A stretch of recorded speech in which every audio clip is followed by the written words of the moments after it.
Татарские дискотеки, они не слишком такие супер-пупер.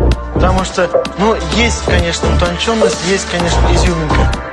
Потому что, если бы не было изюминки, не было бы народа. Конечно, слежу за собой. Это круто. Спортзал 2-3 раза в неделю. Это круто. В солярии очень любим. Это круто. Ухаживание, одежда, все есть. Как бы любим покрасивее показать себя.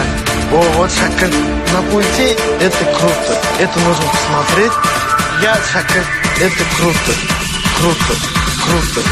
Круто. Я для них звезда, а они любят позвездиться со мной.